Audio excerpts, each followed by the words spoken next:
Olá, alunos do terceiro ano, tudo bom? Então vamos para a segunda parte do vídeo de correção dos exercícios da página 72, ok? Então vamos lá. Observe a variação da corrente elétrica, exercício 4, né?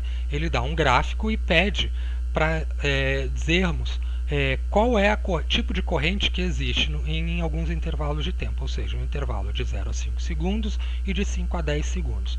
Se essa corrente ela é contínua ou se ela é alternada.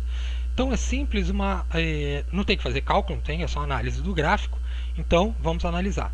De 0 a 5 segundos, se eu olhar para o gráfico, eu vejo que a linha existente no gráfico ela é paralela ao eixo do tempo.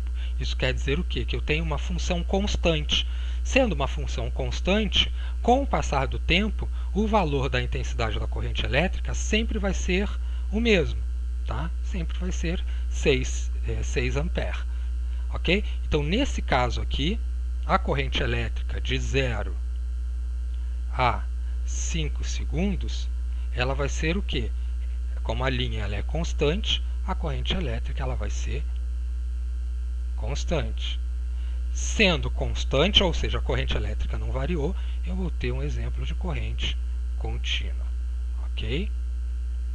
Agora, se eu analisar o gráfico de 5 a 10 segundos, eu percebo que a linha ela vai diminuindo. Eu tenho uma função decrescente. Vai passar de 6 até 0. Então, o que está acontecendo com a corrente elétrica? Ela está variando de 6 até 0 ampere em 5 segundos. Então, de 5 segundos a 10 segundos, eu tenho que a corrente ela variou. Ok? Beleza? Se variou, eu tenho corrente alternada. Beleza? Então, justificando aqui essa questão, ela vai ser contínua porque a corrente elétrica é constante no intervalo de tempo. E ela vai ser alternada porque ela variou. Beleza? Vamos para a próxima.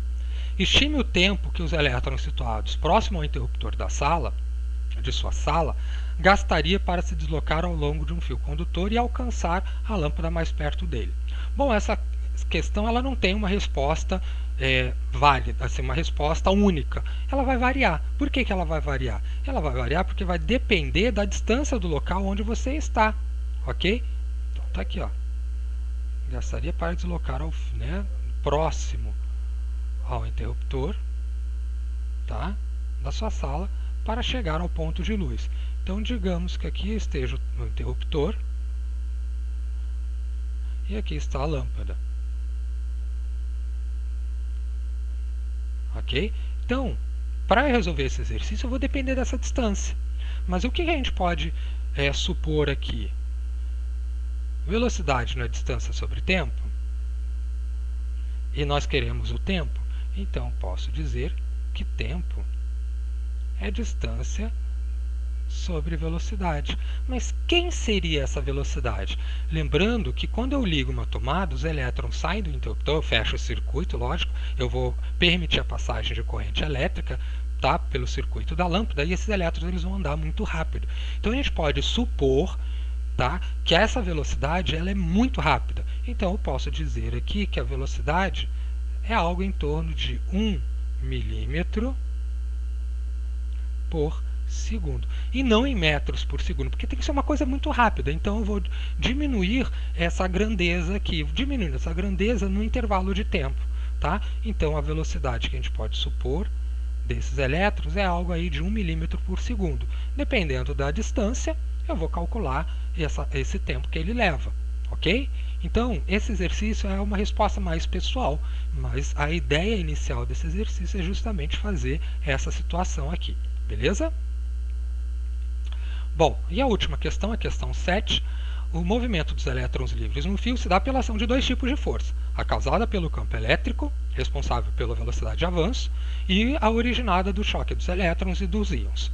Isso faz, ou seja, esse choque, tá, faz com que a velocidade dos elétrons nos condutores seja praticamente constante e relativamente baixa. O que significa isso? Quando você tem um fio condutor, os elétrons ali são sempre em movimento, eles nunca vão estar parados, mas eles vão estar num movimento desordenado, ok? Quando não tem passagem de corrente elétrica, ok? esse movimento desordenado faz com que eles se choquem. Todos eles, tanto os elétrons quanto os íons, positivos e negativos, dentro do condutor. Então esse movimento ele é desordenado e tem uma velocidade muito baixa. A partir do momento que você tem um condutor, ok? Está aqui. Você tem um condutor, os elétrons estão aqui dentro. Todos aqui, bonitinhos ali, desordenadamente, um indo para cada lado. E de vez em quando se chocando. Quando você acende uma lâmpada, isso aqui é uma situação em que o circuito está fechado, ou seja, não tem corrente elétrica. Então, nesse caso aqui, I igual a zero. A partir do momento que você acende uma lâmpada, o que acontece aqui dentro quando eu acendo a lâmpada? Eu vou gerar uma DDP, uma diferença de potencial. Tá? Gerando essa diferença de potencial, eu vou gerar um campo elétrico. Tá? E o que acontece dentro desse campo elétrico? Eu vou ordenar o caminho desses elétrons. Então, a partir desse momento, tá? Então aqui eu tenho o VA e VB. Lembrando que agora aqui eu vou ter uma corrente diferente de zero, porque eu liguei, entre aspas, né, esse interruptor.